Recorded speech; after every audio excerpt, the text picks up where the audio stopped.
Yeah, I will.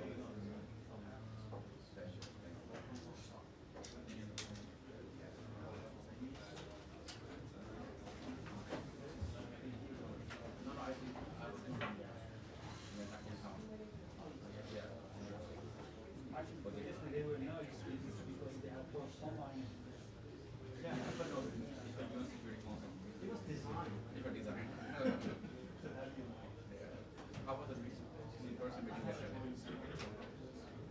Or you joined with?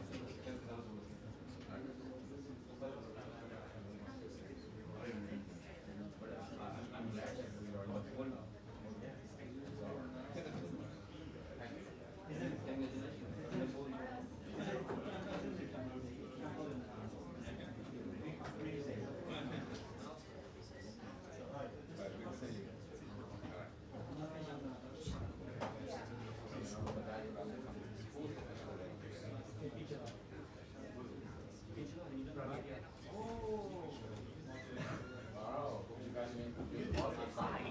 How are you? Good, how are you? Good.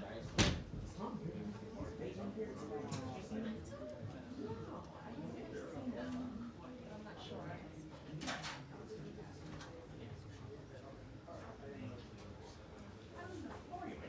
Thank God. How about you?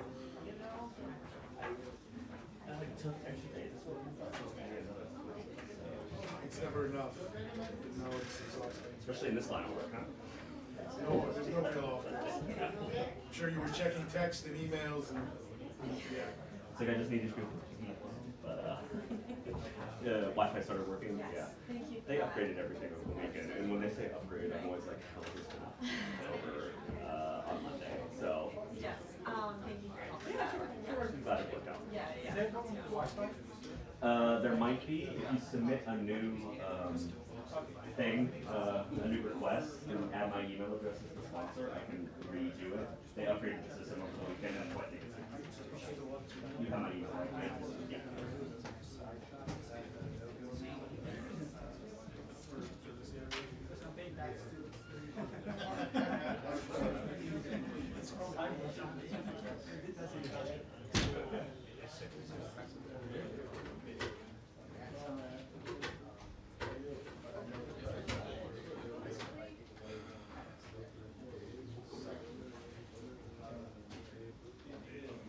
Yeah, no, that was like, I was just going to that corner, I could probably get in and get out. Yeah. I guess, I guess. Yeah. But you, oh, good. All right. I wasn't here.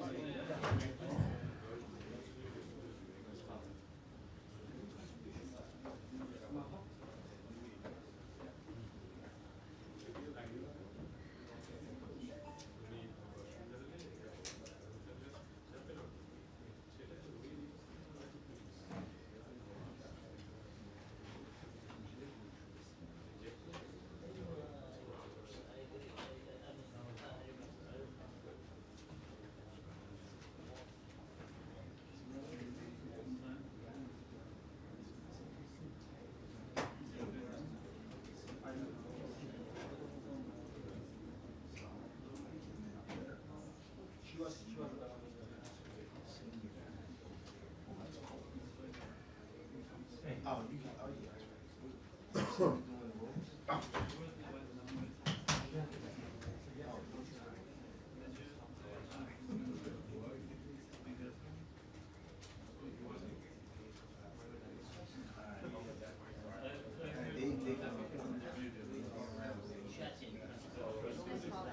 No.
Oh, yeah. I haven't met most of the people I was invited to. You might know the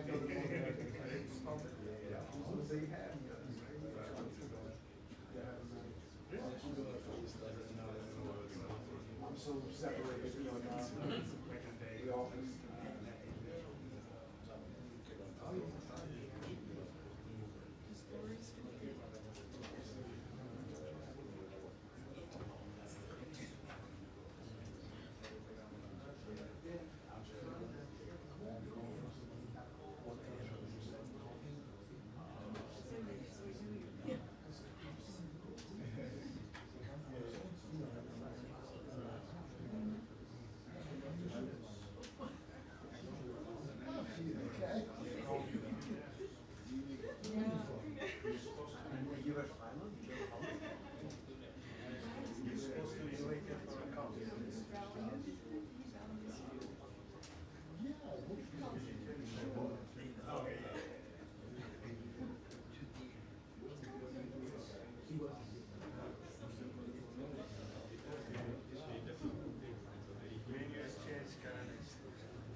How recent? Yeah, that's it. Yeah.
been signed at 6:30?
Put my phones on Do Not Disturb.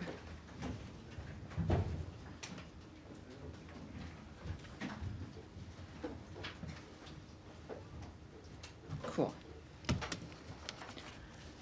All righty, everybody. Thank you for being here. Give you a couple more minutes. I know I scooted in here before the 2 minutes was 2 minutes. How's everybody today? Looks like it's nice out there. Good. Thank you, guys. I'm really hoping, even though these ladies have been allowed to bring their computers in again, that it won't be as exciting as Thursday. But we'll see. We'll see. Good. All right. Thank you, everybody. So a little bit of an update here, an announcement for you. Couple announcements. The State Department has no higher priority than ensuring the safety and security of Americans, whether at home or abroad. To that end, President Trump has made it a priority to bring home Americans unjustly detained overseas. Yesterday, Secretary Rubio joined President Trump in welcoming home Ksenia Karolina to the Oval Office, who was wrongfully detained in Russia for over a year. In his first 100 days, the 47th president has secured the release of 47 unjustly held Americans. No administration has worked so hard or so quickly to bring home U.S. citizens imprisoned abroad. That is because of the leadership of President Trump, and we are committed to bringing home every single American who is wrongfully detained around the world. Secretary Rubio also joined President Trump in the Oval Office today for a meeting with the Canadian Prime Minister. During the meeting, Prime Minister Carney described his intention to increase Canada's defense spending, exceeding President Trump's leadership there and the demand of what he was looking for. 9 years ago, most NATO allies were nowhere near spending 2%. Today, allies agreed that they must increase their defense spending, and every week more are announcing the increase. 18 countries, in fact, since the November election. Let's see here. We've got now something very important I think most of you have heard about, certainly through the president as well. The president also announced in this meeting that the Houthis have capitulated following the administration's strikes. In the president's words, the Houthis have announced that they don't want to fight anymore. They just don't want to fight, and we will honor that. and we will stop the bombings. They say that they will not be blowing up ships anymore. As Secretary Rubio explained, this was always a freedom of navigation issue. These are a band of individuals with advanced weaponry that were threatening global shipping, and the job was to get that to stop. And if it's going to stop, then we can stop. There is also something now retweeted by Ambassador Witkoff's X account, I believe, noting that following recent discussions and contacts conducted by the Sultanate of Oman with the United States and the relevant authorities in Sana'a, in the Republic of Yemen, with the aim of de-escalation, efforts have resulted in a ceasefire agreement between the two sides. So that's always a good thing. Now, in another important announcement, Secretary Rubio has decided to merge the responsibilities of the Office of the Palestinian Affairs Office fully into other sections of the United States Embassy in Jerusalem. This decision will restore the first Trump term framework of a unified U.S. diplomatic mission in Israel's capital that reports to the U.S. ambassador to Israel. Ambassador Huckabee will take the steps necessary to implement the merger over the coming weeks. The United States remains committed to its historic relationship with Israel, bolstering Israel's security and securing peace to create a better life for the entire region. And now I will take your questions. Daphne. Thank you. On the ceasefire deal with the Houthis, could you give a sense of how the State Department was involved in this? What did U.S. engagement with Oman and the Houthis look like on this? Well, we've got some details. Again, I've noted to you what the Omanis have messaged, again, retweeted by Ambassador Witkoff. I can read you a little bit more here as well that gives you a few more details. In the future, they note, neither side will target the other, including American vessels in the Red Sea and the Bab el-Mandab Strait, ensuring freedom of navigation and the smooth flow of international commercial shipping. The Sultanate of Oman expresses its gratitude to both parties and their constructive approach that led to this welcome outcome, and hopes that it will lead to further progress on many regional issues toward achieving justice. So at that point, though, there's more that obviously you want to hear about, obviously some of the details, and I would expect I'll have more for that on that for you probably on Thursday's briefing. We'll look for it there. Andrea. Thank you. Can I follow up on that, please? Sure, of course. Does this ceasefire also extend to the Houthis not attacking Israel and Israel not attacking the Houthis, as they have just today in retaliation for the attack by the Houthis against the area near Ben Gurion just a few days ago? Well, and just looking at the president's remarks, looking at this particular message from the Omanis, this is about the Red Sea, the attacking of ships, and the nature of the action that the United States had taken, making it very clear at the time that this was not going to be a pinprick operation, that we were going to continue this operation until the Houthis stopped attacking shipping in that framework. That is what I've seen here, and that's all I can remark on. And Ambassador Witkoff said last night at the Israeli Independence Day celebration that very, very shortly there would be announcements on expansion of the Abraham Accords. The president also today said that there would be a big announcement next week that was very positive, but that he was just, my word, sort of teasing about it. But I think it'd be a classic, talking about something before it lands without, giving too many details. That is certainly, of course, my situation here as well. But when the president says there's going to be a big announcement, I would take him seriously. And he would, of course, I think, put it that way in the fact that it's very good news for people. And what about Ambassador Witkoff saying very, very shortly there would be an expansion of the Abraham Accords? Well, I will wait for the Secretary when it comes to the details of what's going to be described and announced in that regard. Of course, we know of the importance of the Abraham Accords, starting with the success in the first Trump term and what that meant for the region, something that no one ever thought would occur. Once again, Trump has a tendency to accomplish those kinds of things that make a huge difference for a long time. So I have nothing to report for you right now, but clearly it appears as though I will later on in the week. Nadia. Thank you. I want to follow up on Yemen. Despite the statement by the President and the Secretary on the ceasefire, and also the Omani Foreign Minister just confirmed it, The other side, which is the Houthis themselves, denied it. They're saying that we are not going to stop attacking the ships. So how do you explain that? Are they not Well, they're a receiving the terrorist group, message? so, you know. Or they playing just- for public consumption? I or use, what? for my basis of who to listen to and who to take seriously, of course, is the President of the United States, Ambassador Witkoff, the Secretary of State, Marco Rubio. I think that, as what we've said, of course, also when it comes to other situations, is that we look to actions, not words. And clearly, there's been development here that the President shared, and I think his words are the words that one needs to rely on. And the attack on the port of Sana'a, as you know, Sana'a now is completely out of service. 20 million people are affected as a result. Was this attack coordinated with the United States, or do you think this is more like a collective punishment against civilians in Yemen as well, because they won't be able to use that port anymore? It's not Well, I just certainly, for you know, the I Houthis. would refer you to the DOD regarding any questions about American action, certainly with the operations that we'd had against the Houthis and the shipping issue. But I can't speak to any action, of course, that Israel may have taken or the nature of any of that.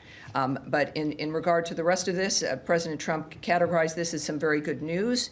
That the Houthis announced, again, they don't want to fight anymore, and that we will honor that and stop the bombing. He said they have capitulated. And again, we had a very specific framework there, but again, I'd refer you to the DOD in regard to that. Matt Lee, interested in the subject line? Sure. I still just don't really understand what, I mean, if the Houthis have only agreed to stop attacking American vessels, and you guys have only agreed to stop attacking Houthi targets, that does not really fall into line with what Secretary Rubio has said, which is attacks on all international shipping in the Red Sea. Well, it was that because the venue, Houthis can it was that still- arena regarding the Red Right. Sea and the shipping within that I framework. understand that, but if this is a deal that's just the U.S. and the Houthis and no one else is included, and the Houthis are still going after French ships or German ships or Israeli ships or whoever, I'm not quite sure how this is anything other than you guys just saying, okay, we won, we're leaving, but Well, terrorism and I don't are still recall going those on. lines being used. What I can say is that Secretary Rubio said this was always a freedom of navigation issue.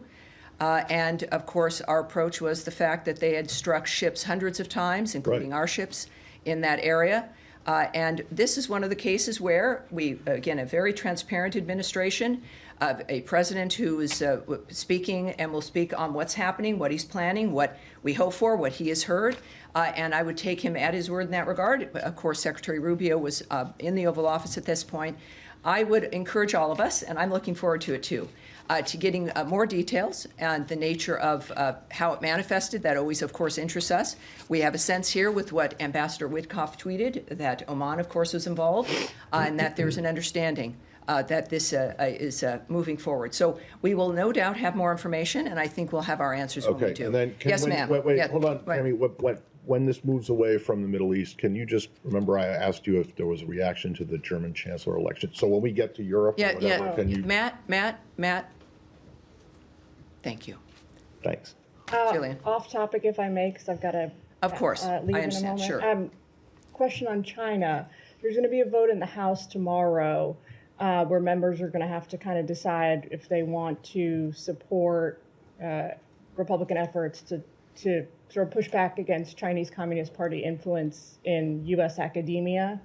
Does Secretary Rubio have a position on deporting these students here that are like associated? It's called the Confucius Institute. Yes. As you know. Well, I can't speak about that particular issue, but of course, Secretary Rubio has made his position clear about the kinds of individuals who are going to have their visas revoked or not renewed, involving whether or not their actions affect our foreign policy interests.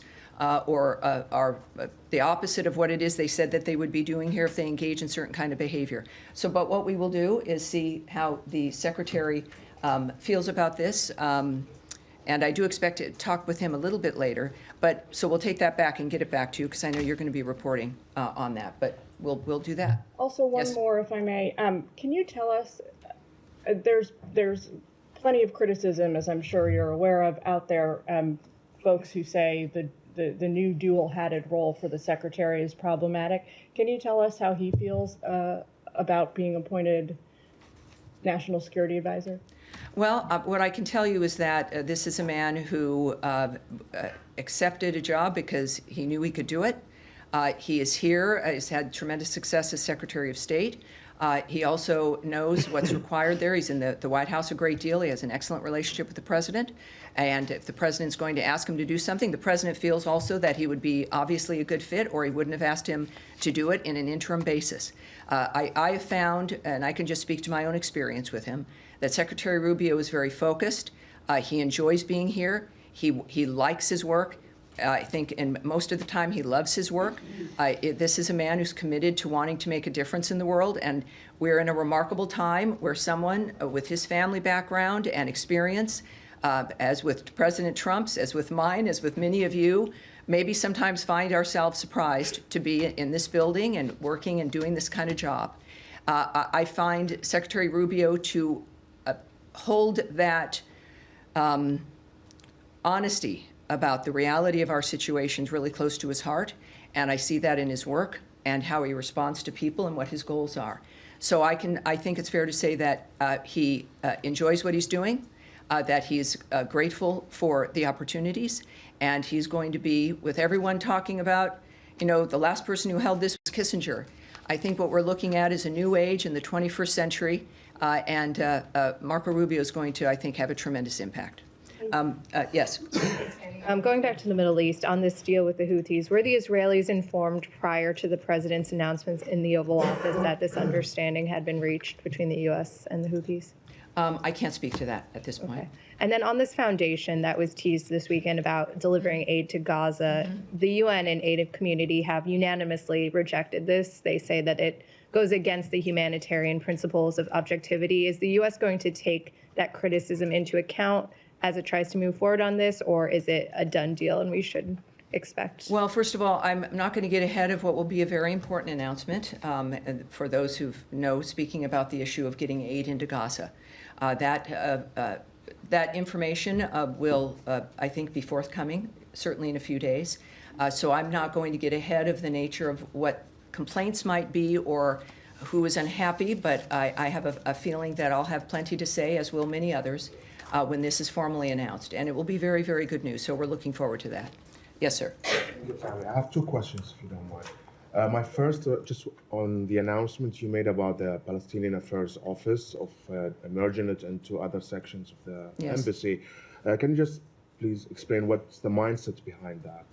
Given that a few weeks ago also the department eliminated the position of the security coordinator in the West Bank.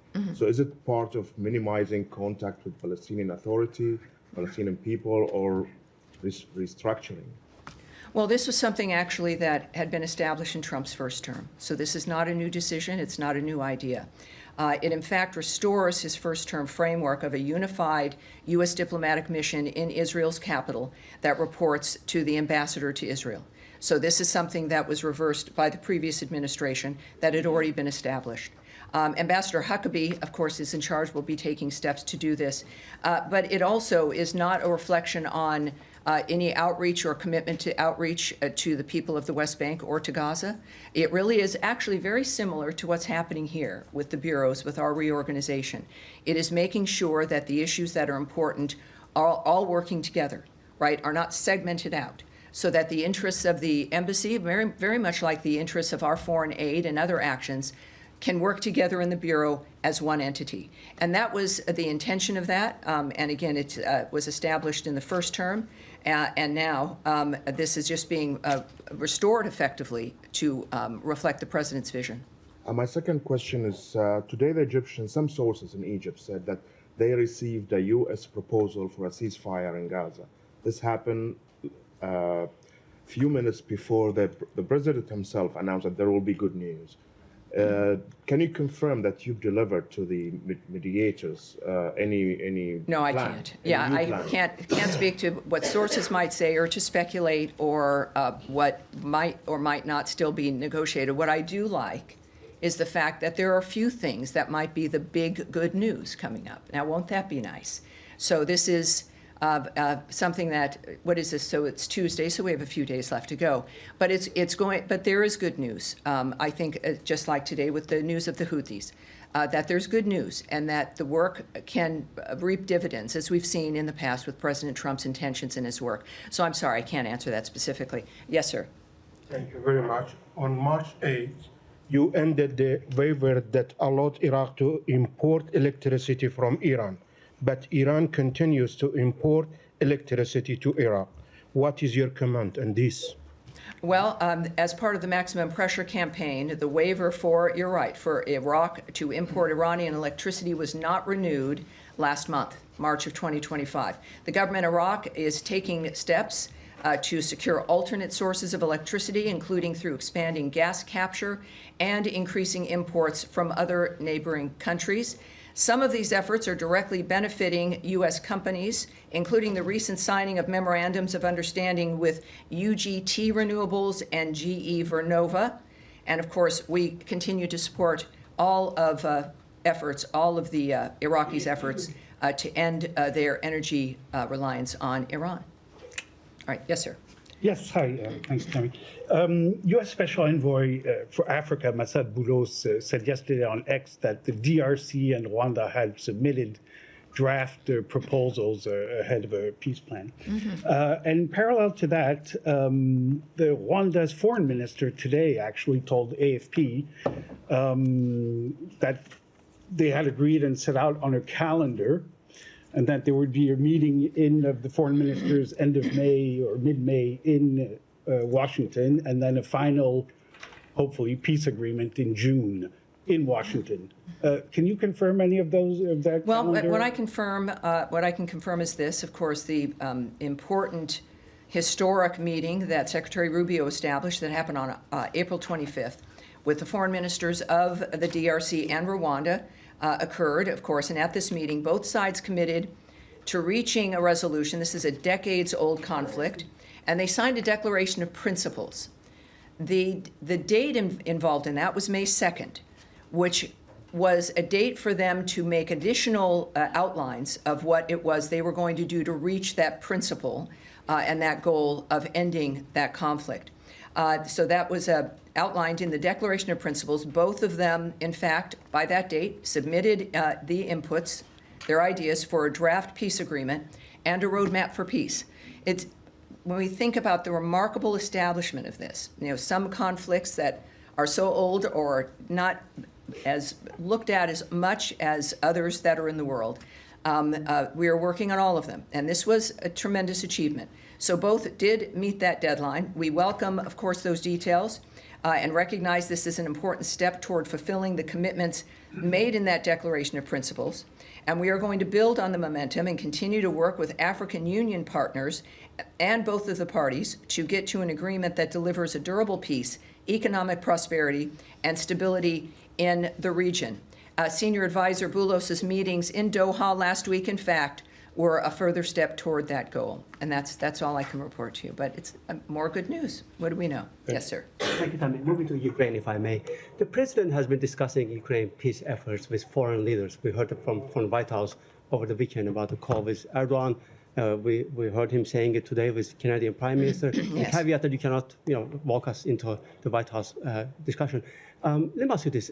Does that mean that you guys are staying very much as a key mediators, contrary to the media reports, and that following minerals deal, talks are entering right now into a new phase?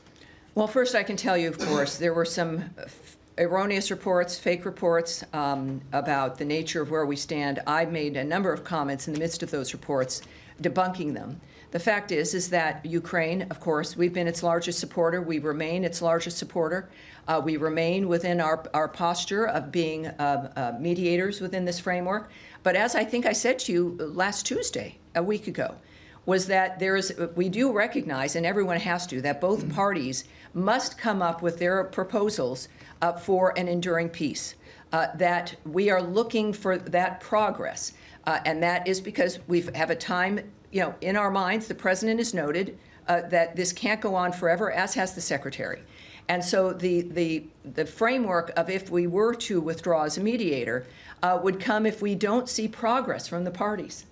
And we do. The president has made recent comments about his continuing optimism about what was possible.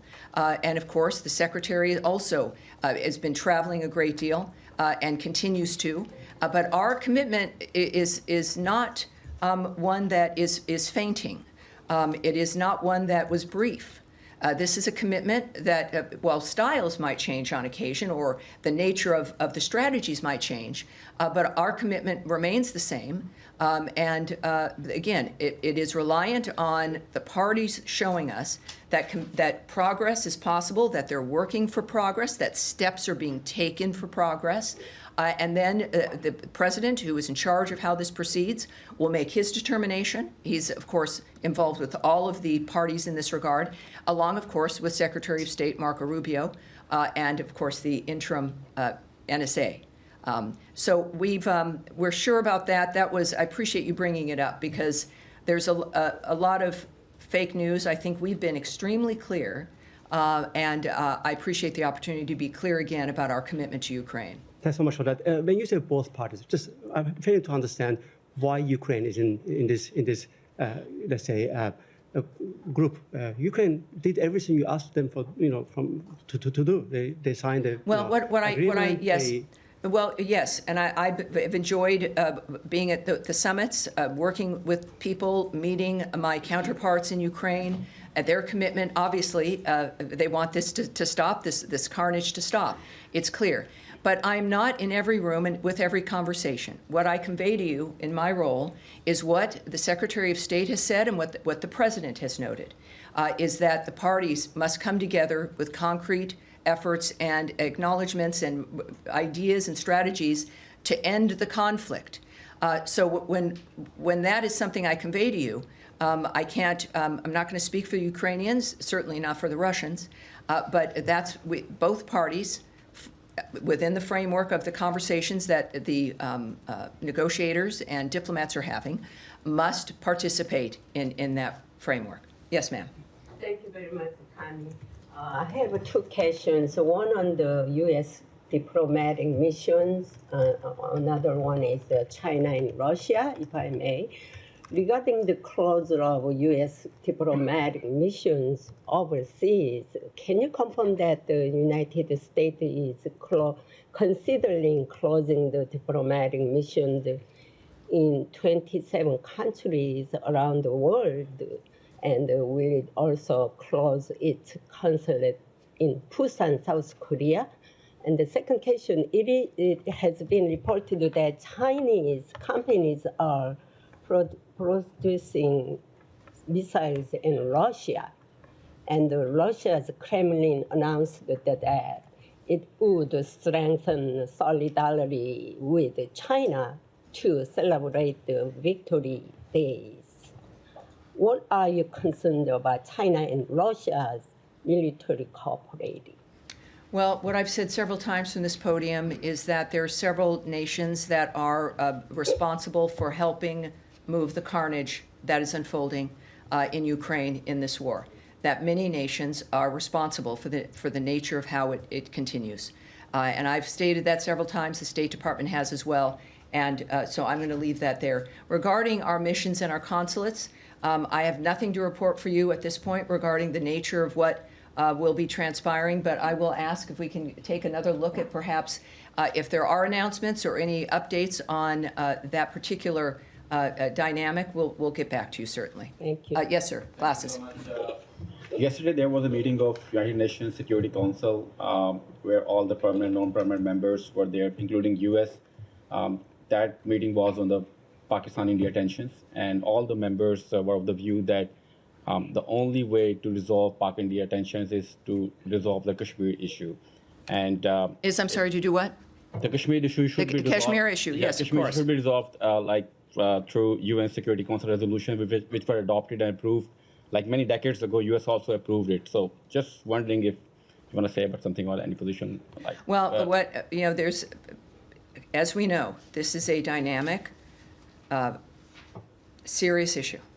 So I'll repeat some of what I've said before, but as you know, I'm limited here. It remains an evolving situation. We clearly are still closely involved in monitoring We continue to urge Pakistan and India to work towards a responsible resolution that maintains long-term peace and regional stability in South Asia.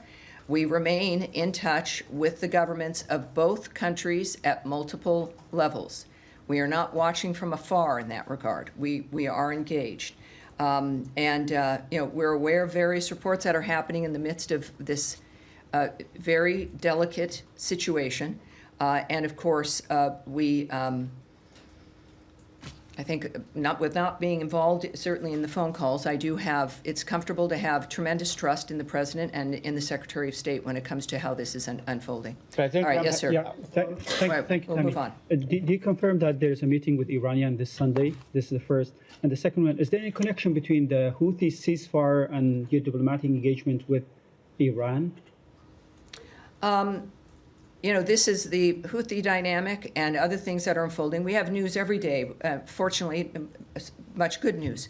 And this has been a commitment from day one, right? From the moment and before, certainly back to his first term, what President Trump has been interested in. So while we're going to have all kinds of things that might happen at the same time, it's important to not conflate them. That we have results of things that have been worked on for weeks and months that are now coming to fruition. Also, the President's interest in, as an example, the aid to Gaza and his personal involvement and commitment to having that get resolved is something that does make things move faster, but everything his administration does is fast moving. So I would say that is to be cautious in the fact that we're looking at the development of things that are important but have been in the works for a long time, and are not tied to a certain development or linked to one thing or another. But you're going to have things happen at the same time when you've got a singular region, multiple issues happening, multiple negotiations, multiple efforts for ceasefires. Inevitably, things are going to happen simultaneously. But I think that is the result of the kind of work that we've been engaged in for weeks now. And so that's all I can say about that. What about the meetings with Iranian this Sunday? We've had that question before. Certainly last week we addressed it. I have no specifics for you about what is occurring, and I can't confirm what will occur. But as soon as we do, and if we do, you will hear it right from this podium. No meetings all right, yes, sir. so far. Thank you. My wife probably let me ask one of my questions, but the Trump administration released a budget blueprint on Friday. It's not a leak or a draft. It's an actual budget blueprint that they send to Congress, and it includes massive cuts for the United Nations. So with Ambassador-designate Waltz heading there, presumably at some point this year, what is going to be his mandate? Is he going in with priorities to advance certain U.S. interests, or is he going in with more of like a Secretary McMahon's mandate to kind of start to unwind things, so to speak? What is his mandate going to look like? Well, I think that conversation is something that President Trump and soon-to-be Ambassador Waltz would be having. What we do know is that what the White House submits to Congress is a budget that reflects their commitments and what they want, and it certainly is consistent with the nature of what they're trying to do with government, which is not just for the sake of making it smaller, but making it more efficient. You've got to be nimble, and you've got to know what your mission is. You've got to be spending money based in a way that is a reflection of what the American foreign policy is, what our values are, and that bigger doesn't necessarily mean better. It certainly doesn't mean necessarily that you can get things done. As a matter of fact, more bureaucracy, the less that you're able to accomplish. So from the start, and I have a feeling we might be talking about this for 4 years, is the fact that just because something is changing or looks different doesn't mean it doesn't exist or it's not going to do the same job. It will do a better job. That is always the goal, and that is the focus. So, and then, of course, this is a budget recommendation from the White House, and then we will watch that unfold with Congress. But it certainly reflects the President's agenda and his goals. Yes, Eric. Yes, Tammy, if I could ask, we've seen reports the last couple of days about, you mentioned the President's statement today about the Houthis and their ceasing of attacks on U.S. ships. But we've also seen reports in the region that Israel is calling up more reservists for a potential expansion in Gaza. Can you speak to the challenge of fighting all of the different Iranian proxies at once? And is this an area of concern as far as the potential for an expansion in the fighting and the conflict in Gaza? Well, you know, we've seen clearly the nature of Hamas and that it has to be wiped off out of Gaza completely if there's to be any peace. We certainly have seen the impact on Hezbollah as Israel continues to defend itself against that armed squad of Iran and the Houthis as well. The good news is the United States, of course, can do many things at once. Israel also has a right to defend itself. And as an ally, we support that, and we clearly have made that clear to the world as well. And the remarkable agreements and at least even just getting Iran to the table has been a tremendous accomplishment for our ambassadors, for President Trump's foreign policy. So it's not what one would want. You want a peaceful world. President Trump came into a world that was left behind through the previous administration in a condition that required immediate intervention. And that is what he has done, and that is what the American people expected. He is acting on that expectation. Again, a lot of us would, certainly everyone involved in these conflicts and wars, this is not what any family anywhere in the world imagines what the next day would be for their families. And I'm proud, and we all should be, that the United States continues to work to change all of these conflicts, to bring them to heel, to stop them, and to make people's lives better. I'm very excited that many efforts are going to bring fruit to our conversations, and we'll be able to talk more about that later in the week.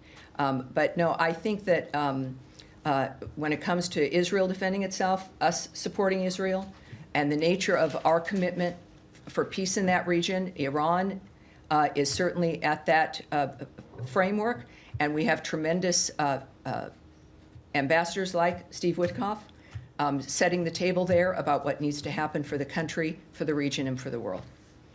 All right. Yes, sir. So going back to Ukraine, you said you were waiting for concrete proposals, and so are there any new proposals? And what's the status? Well, if there were new proposals, I wouldn't stand here and say we were waiting for new proposals. Okay. So and that at the same time, it is a word I used a lot in the beginning of my briefings, but it's true here. It's fluid, right? So it doesn't happen only at certain times of the day or when I'm briefing. These are efforts and conversations that I have to say are really 24/7, right? There's action in each part of the world in making a difference here and finding a common ground. Secretary Rubio has noted on a few occasions that, in some ways, getting them to the table was the easy part. And then you have to discuss, you want the ceasefire, you want the slaughter to stop. Then it comes down to how do you get two parties like this to agree to stop, in a durable way, in a long-term way. That's the difficult part. We've got to get to that ceasefire part. But the conversations, that's why there's been this dynamic of we've got to see progress in order for us to understand the process and how our process and how our posture in that will continue.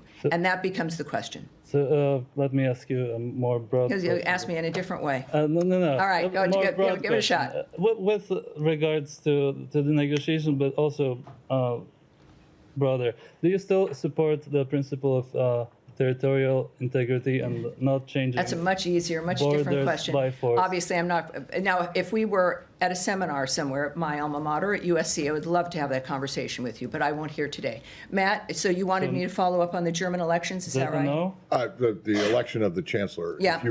If you have something. Yes. So we congratulate Friedrich Merz on his election as chancellor in Germany. We will continue to work with Germany and its next government to ensure the security of the United States and Europe. Okay. So there you go. Congratulations to the new chancellor. Wait, hold on. Matt, that's it for today. Thank you, everyone. Have a great day. Thank you. Thank you, everyone. Oh, well, yes, actually, there is one more thing, and thank you for this as we move on from congratulating people. There is two individuals that I think this is an important thing and that I wanted to make note of, and certainly the people that I work with wanted to make note of. So before we conclude officially, I want to take a moment to honor the lives and legacies of two towering figures in American diplomacy, Ambassador Ruth Davis and Ambassador Lino Guterres, both of whom we sadly lost in recent days. Ambassador Davis was a trailblazer whose distinguished service as a director of the Foreign Service Institute and the Director General of the Foreign Service shaped generations of diplomats. Ambassador Guterres served our nation with great distinction as U.S. Ambassador to both Argentina and Nicaragua. A steadfast champion of diplomacy, his commitment to service inspired many. We remember them not only for their contributions to our country, but for the grace, wisdom, and integrity they brought to the craft of diplomacy. Their absence leaves a profound void, and their legacies endure. May their memories continue to inspire us all. Again, Ambassador Ruth Davis and Ambassador Lino Guterres. That's how we'll end today. Thank you, everyone. Have a great day. Thank you for mentioning Thank you. them.